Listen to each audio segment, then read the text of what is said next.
probably too much, and you're going to have to help me edit out what's useless. You do that every week in any case. Right? Well, yes, you do. I didn't realize that the very first Christmas card was designed in 1843. And 3,000 copies were made of it for sale in 1846. And hardly any of them were sold because there was such a backlash against the idea of the Christmas card. Because in the middle panel, there was a family seated at a table, Victorian looking, with the top hats and the whole shooting match, official clothing. In the middle, eating and drinking. In the left panel was Mary, Joseph, and the baby Jesus in a manger. And in the right panel, yeah, I'm facing it outward to you now. All right, catch up. In the right panel was a man feeding a hungry person. And so I'm telling you, the reverberation about that was absolutely so overwhelming that he hardly sold any at all. Because they thought it was out in totally bad taste to show a family gathering actually having fun, and also showing on Christmas time somebody who was hungry and being fed because he was needy. Well, it is just like that with Christmas time. The emotions always run a little bit high. They always get a little more sharp in focus, and it has always been that way. The blending of Christmas joy with sadness and with anger and depression all seem to go together. And the four emotions, of course, with which you are familiar, as am I, as we are all human beings, and there are four major ones. There's anger, there's fear, there is joy, and there is sadness. Very interesting, in the last 3 years, there was a study of 37,000 people in 4 countries by a whole lot of professors from a lot of universities who did a study on facial emotion, on faces giving away emotions, and found that basically those 4 emotions were the only ones that you could really identify if you paid attention. They might reflect other emotions, but you could only identify one for sure. And if you wanted to know what's really going on, what do you have to do? You have to ask. And that, interestingly enough, they found made all the difference in the emotional content of the facial expression.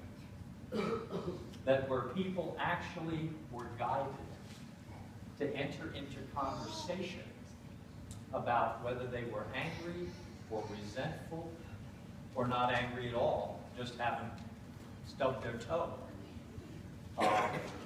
That what made the difference in the emotional content of that person's life was the fact that they were around other people to discuss it. All of you who have good friends, families, girlfriends, boyfriends, know the truth of that. If you are with somebody who's not a talker and who won't ever really have an in-depth conversation with you when it's necessary, you know that you are just banging your head every day against a wall. And it makes your life very difficult. And you live with a stern, stiff upper lip because you have to. But in that peer-reviewed study, I use the word peer-reviewed to let you know that it's not fake news, that it's real news, and it's been peer-reviewed by a whole variety of people all around the world. To let you know that there's a strong element of truth to this. That your emotions, and one of the conclusions they came to, was that when you were in one state of emotion, primarily a more negative or unwholesome one, or one sad, mad, angry, depressed, whatever it is, along that line, the only way you were going to work yourself out of it was by means of placing yourself in a situation in which there were other people who were not that way. And then while you would not get undepressed or unangered, you would be more moderate in it, and eventually grow away from it and out of it. So they found that groups and communities of people that we belong to really do make a tremendous amount of difference, which should also suggest to you why Jesus was not born all by his lonesome. That there were other people who showed up that night. Because Mary and Joseph, of course, were very much alone in what they were doing. Joseph had gotten word from an angel that he was going to have to be very sturdy with his newborn baby and be the strong and good protector. And he wasn't sure exactly how that was going to play out. Mary, on the other hand, had heard also from an angel visitor that her son, she was going to get to know his life all too well. Especially the ending was going to be very painful and very hurtful to her personally. And so she had 30-some years to live with that. That's why it says at the end of that story that TJ read, that Mary pondered these things in her heart that she needed to ponder. But this is the way in which God works in the world, and the way he works in your life. Martin Luther said he always comes, God does, primarily in the opposite sign. That is, at the time and occasion when you are really joyful and upbeat and happy, that will become your opposite sign, because you will then be guided to someone who is less happy, who may be remorseful, or angry, or upset, or discouraged, or depressed. And that may be then your calling to go to them. The other possibility, of course, in the opposite sign is that you may be just very angry and very upset and about everything, or sad, or afraid.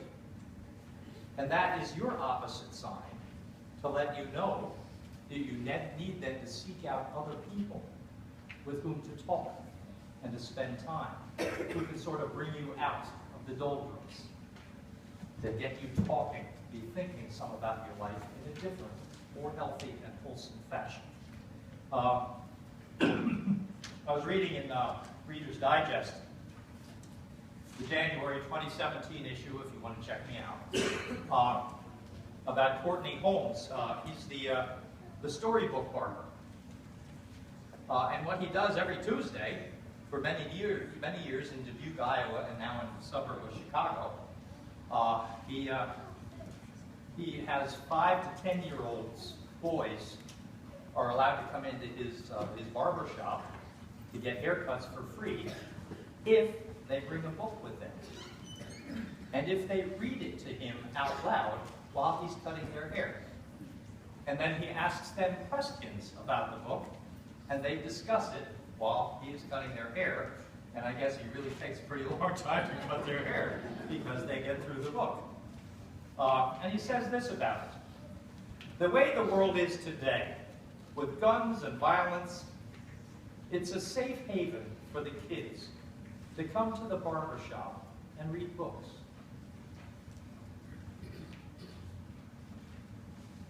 That's not a big deal, right? You understand that there's no magic or mystery, no big spotlight, no big voice from God saying to him, Courtney, do this. But he doesn't because of the opposite sign. His life is good and upbuilding, and the opposite sign for him then is what he sees in the future of some of these young kids. And so he's going to try to proclaim good news to those who are captives. Kurt Vonnegut, a novelist who wrote The Slaughterhouse-Five. All of you who are in college, raise your hand. There's one right there. There's some over there. You all know Kurt Vonnegut, right? High school seniors in literature, yes.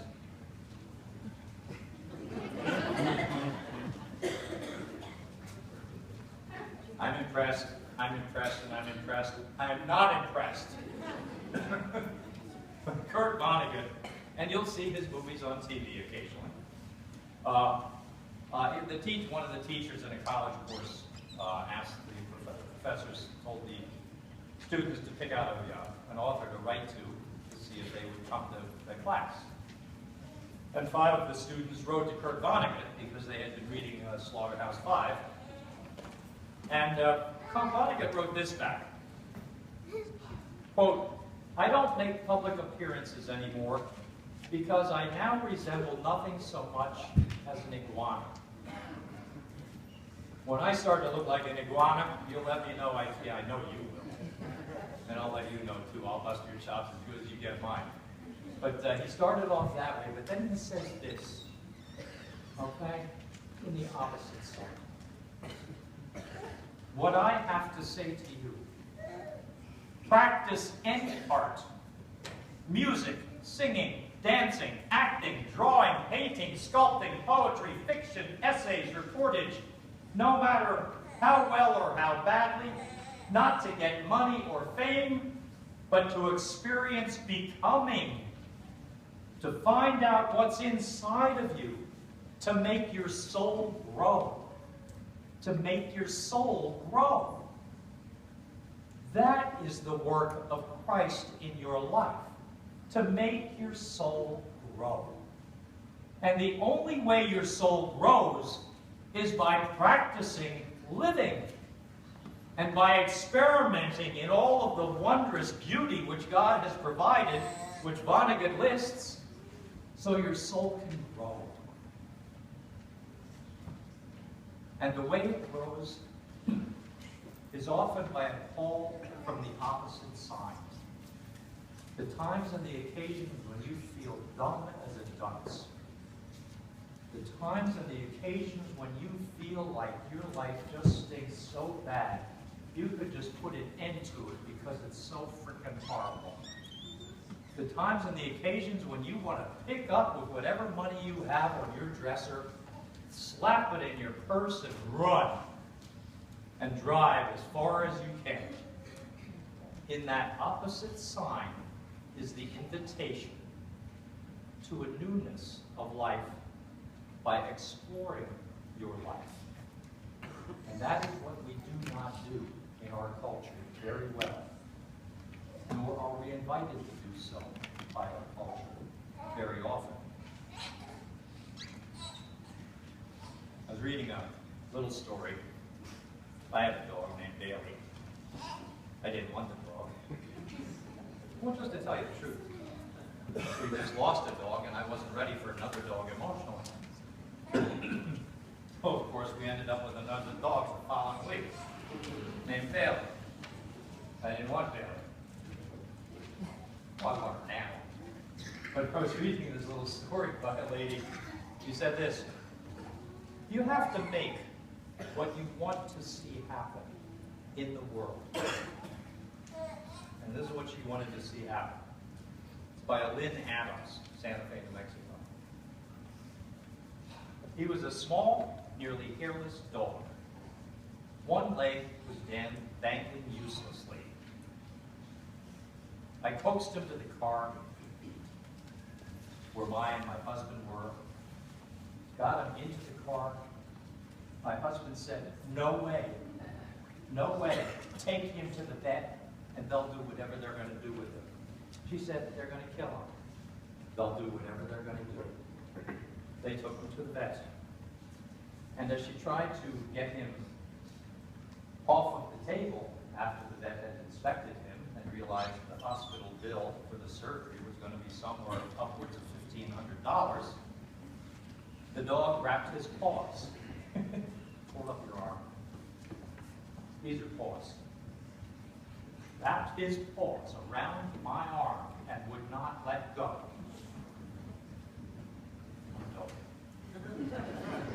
Okay. Now, I'm really sad. What are you going to do? You're going to get the surgery. Yeah. Okay. You got it. You're going to get me the surgery. So anyhow, that's what they did. They got him the surgery, and the husband said, I don't care, you get him the surgery, you're not bringing him home. She brought him home. And now she writes this. 6 years later, he loves that dog more than he loves me.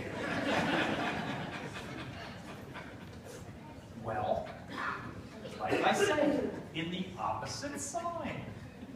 Destitute, dying dog to health in a healthy family. But only because Jesus offered as an invitation. All of these different little stories I've told you come as by way of invitation from Jesus, who has built graciousness into your life. And it comes to you by means of invitation always.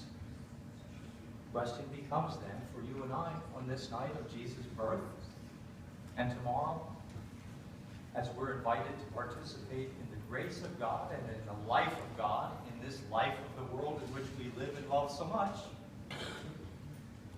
How do you say this? Your job and mine. And that's why Jesus started churches, so we could talk together. So when we get discouraged, we've got other people who aren't discouraged. When we're upbeat, we help provide support and upliftingness for those who are a little discouraged. See how God's grace works? Luther always said, in the opposite way. Amen.